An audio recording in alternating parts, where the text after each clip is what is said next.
An emergency broadcast on television announces the existence of a new virus that has appeared at an airport. Infected people become incredibly violent, and soon the airport is in flames. 2 months later, the virus has spread all over the world and has become a global pandemic that transforms people into zombie-like beings called ferals, who are seen as furious beasts. The government attempts to establish a quarantine, but many citizens protest and fight for the rights of wild animals, insisting that they too are people. The military has to take to the streets and fight against civilians in an effort to send them home, only to worsen the situation. One afternoon, all television channels lose their signals. Abigail and her brother receive a call from their father, the pilot, who explains that he has a lot of work to do to help people and promises that they will be safe with their mother. At that moment, they hear a noise coming from upstairs, so the family runs out of the house. Just as they are about to get into the car, a wild animal jumps and attacks the mother, killing her. Abigail immediately hides under the car and has to watch as the wild creature also attacks her brother. When a police siren begins sounding nearby, the wild animal flees. Soon after, Abigail hears her brother calling her by name, but her mother transforms into a wild creature and ends up killing him. When Abigail cries, her mother hears her and goes after her, only for Cassius to almost shoot her. He rescues Abigail, and she thanks him with a hug. Meanwhile, her brother also begins to transform, so Cassius makes Abigail close her eyes before shooting the child as well. 10 years later, the world is in a post-apocalyptic state. Few humans remain, and nature has taken over the cities. In the forest, Abigail and Cassius, now teenagers, are hunting. It is clear that Cassius has trained Abigail well because she kills a deer with an excellently aimed shot, although Cassius scolds her for being hasty and not patient enough.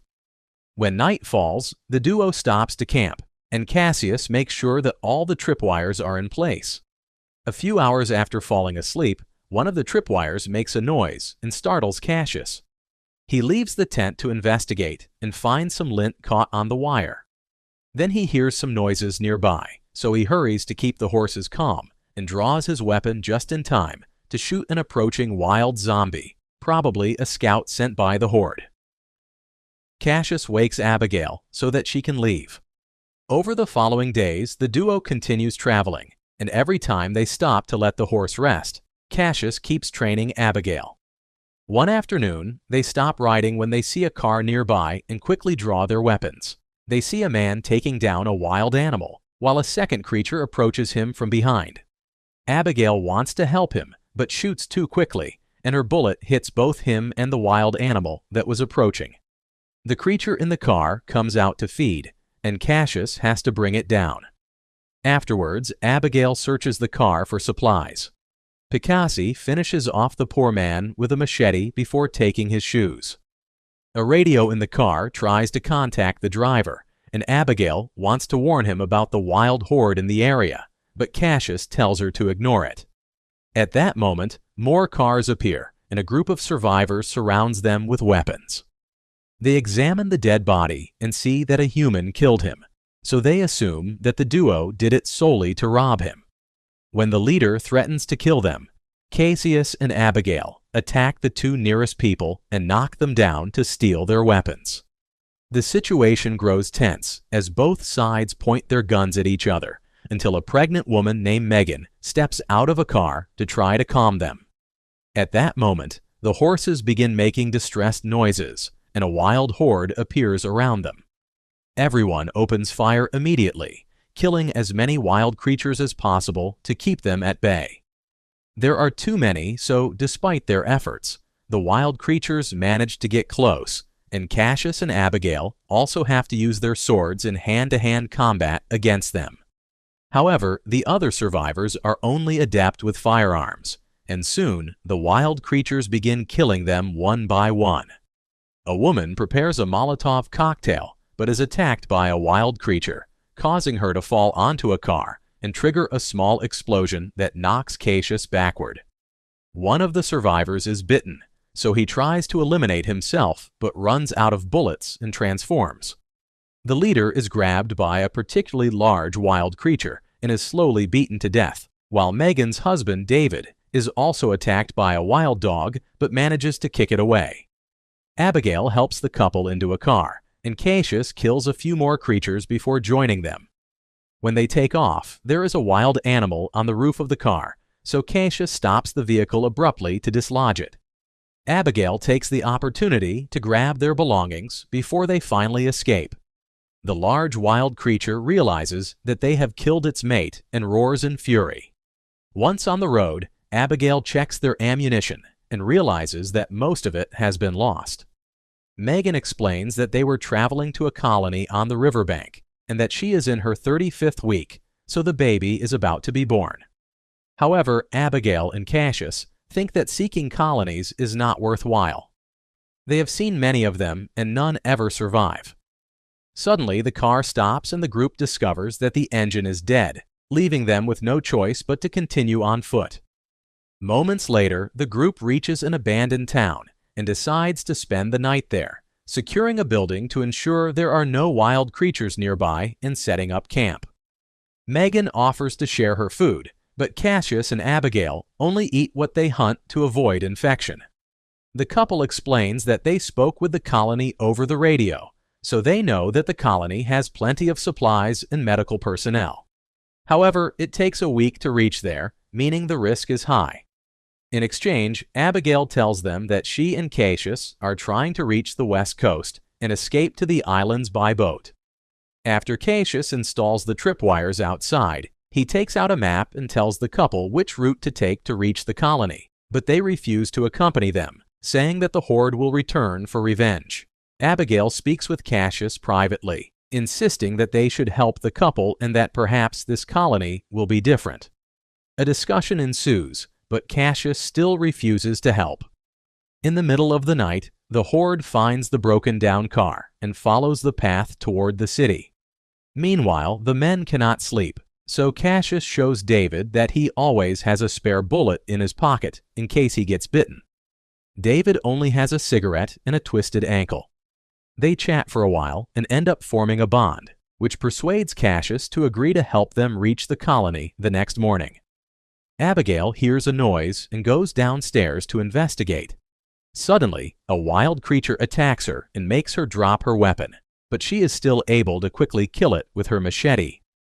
A second wild creature begins chasing her down the stairs, and Abigail uses a broken window to hurl the creature out of the building. She nearly falls herself, but Cassius catches her just in time. When the horde arrives at the building, the group has already left. A wild creature trips over a cable and triggers a small explosion that kills it. Sometime later, Abigail recognizes the area they're in and remembers that there is a civilian airport nearby where her father used to fly a light plane. Cassius wants to keep moving and thinks that an airport would make it easier for the horde to corner them, not to mention that probably all the airplanes have disappeared. However, Abigail and the couple vote in favor of going there, so Cassius has no choice but to follow them. After walking for a while, they find an old building and a car with a man who was recently shot. Cassius tells Abigail to search the building for supplies, but she refuses to stop to rest because she believes they are not alone. Abigail only finds some coffee and does not see the family hidden in one of the rooms. Cassius checks the trunk of the car and finds a wheelchair, which they use to transport Megan. After the group leaves, the horde finds the building and massacres the family completely within seconds. When they finally arrive at the airport, there are no planes around. David and Cassius begin arguing about how to proceed, but Abigail interrupts them when she finds her father's hangar. Fortunately, there is a plane inside, and David has the mechanical knowledge needed to fix it. While he works, Cassius and Abigail search the building. Abigail finds a photo of herself with her father on the floor and hangs it back on the wall. At that moment, the horde arrives, so the group hastily boards the plane, even though it is not yet ready. Cassius opens fire to slow down the horde, and David manually spins the propeller to help the plane take off.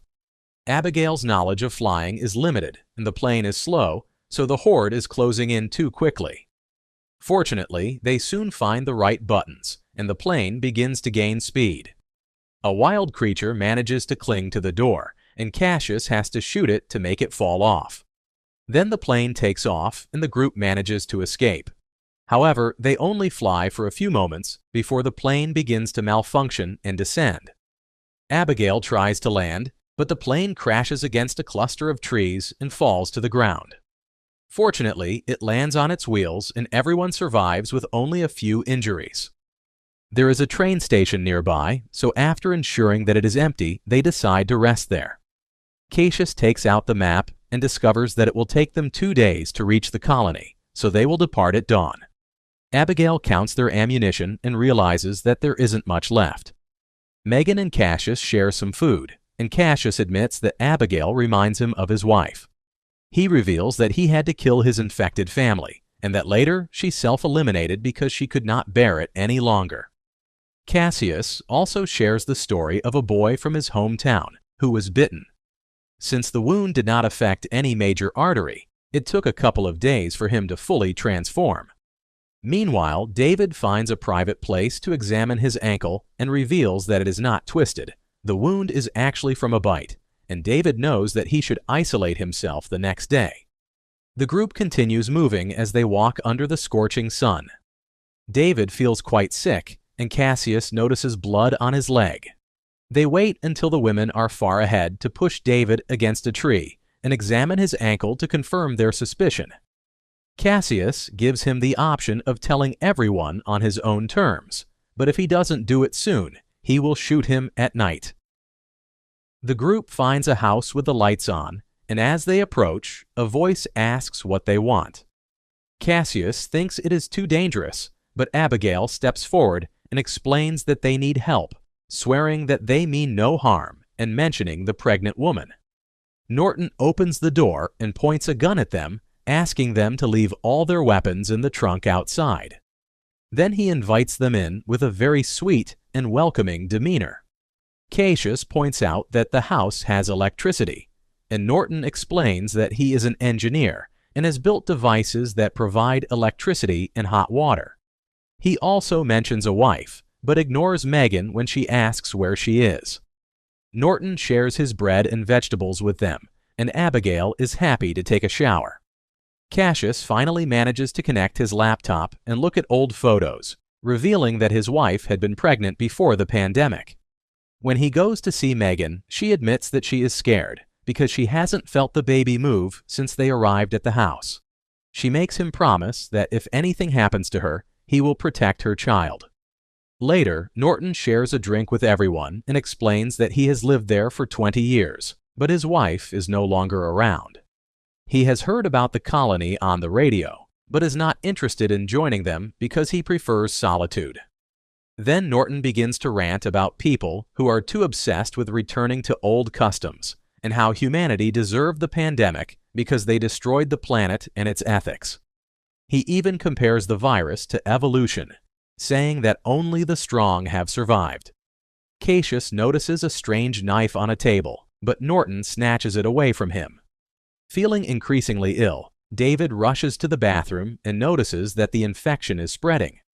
When he comes out, he discovers that his friends are unconscious because Norton, now wearing a lab coat and holding a strange machine, has added something to the drinks. He can tell that David is infected, and he activates the machine, which produces a sound that causes David to collapse in pain. Norton explains that the device is like a dog whistle that only works on the infected. Before David faints, the horde finds the train station and continues its search. Moments later, David wakes up to find that the entire group has been tied up in a basement.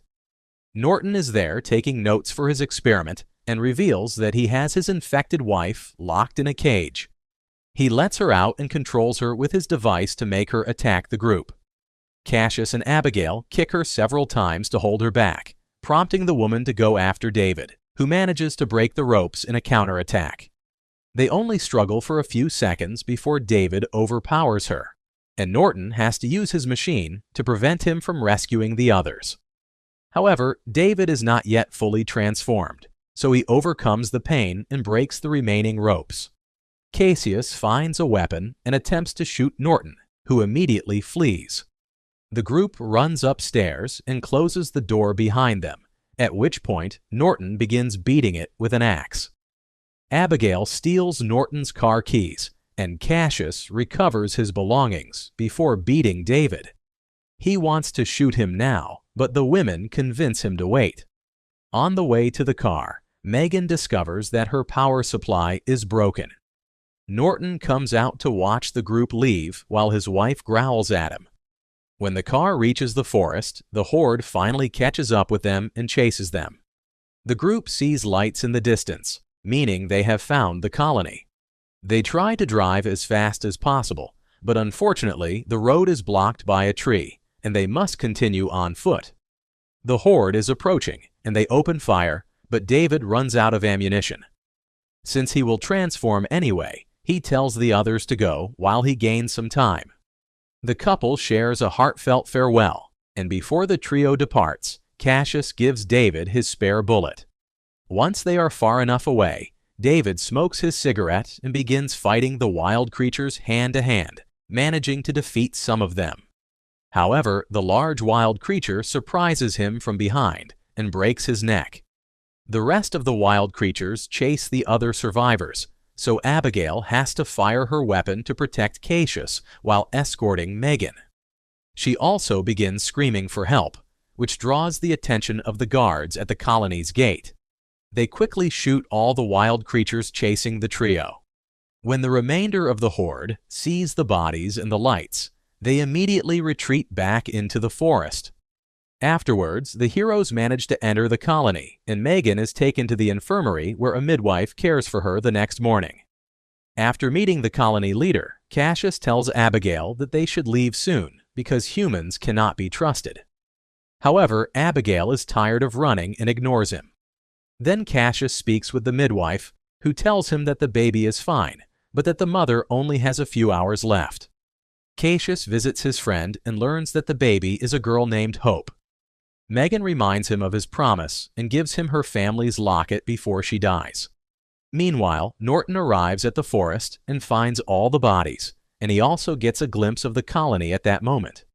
The horde tries to attack him, but he immediately controls them with his device and announces that it is time for revenge back at the colony. Cassius is taking care of Hope and wonders what to do next. Abigail mingles with the local teenagers and joins a small party at night. Alcohol circulates and 2 guards fall asleep, so some teenagers seize the opportunity to enter a tunnel. Abigail follows them and discovers a strange remote control, but when she touches it, Roderick stops her. He explains that the entire fishing village is mined and that the remote control will trigger an explosion if the wild creatures manage to invade it. Humans can be safe from this blast by using a hatch in the ground that will take them to an abandoned dam the next morning. Norton sees a guard on a boat and asks him for help. After disposing of him, a wild creature jumps into the water and climbs onto the colony to kill the other guard as well. Now Norton can send the entire horde to attack while the survivors are slaughtered everywhere. A few armed individuals come out to fight, and Abigail saves Roderick from a wild creature before assigning tasks to the group of teenagers. Those with weapons must find a higher position from which to fire, and Roderick must guide the survivors to the dam while she searches for Cassius. As panic grips the colony, the midwife takes Hope away from Cassius so that he can go search for Abigail. The armed people begin to run out of ammunition, and the colony leader tries to flee, but a wild creature immediately kills him. Then Abigail and Cassius finally reunite and begin fighting the wild creatures together, using a combination of firearms and hand-to-hand combat. When they see an opening, they try to join the evacuation, but Cassius gets distracted when he sees Norton, and a wild creature knocks him down. Cassius manages to stab the creature, but Norton finds him and begins kicking him while talking about making the world safer. After a while, Cassius manages to stand up and pushes Norton against a wall, repeatedly smashing the device until it breaks. Then Cassius runs back to Abigail, while the wild creatures leap onto Norton to kill him.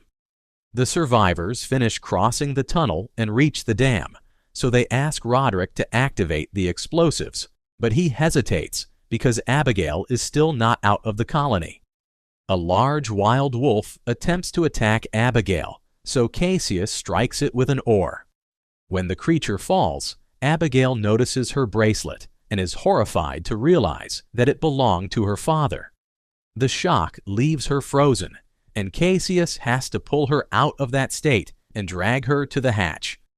The duo enters the tunnel just before Roderick grows tired of waiting and detonates the place, killing all the wild creatures in the colony.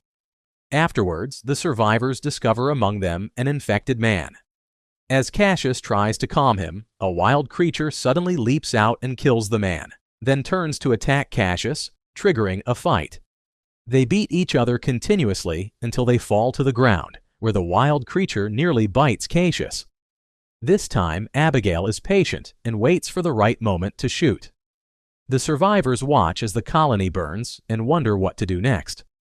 Abigail tells them that they can build a new home at the dam, and Cassius reveals that he stole Norton's notebook containing instructions to build a generator. If you want interesting movie recaps, like, share, and subscribe to follow us for more movie recaps.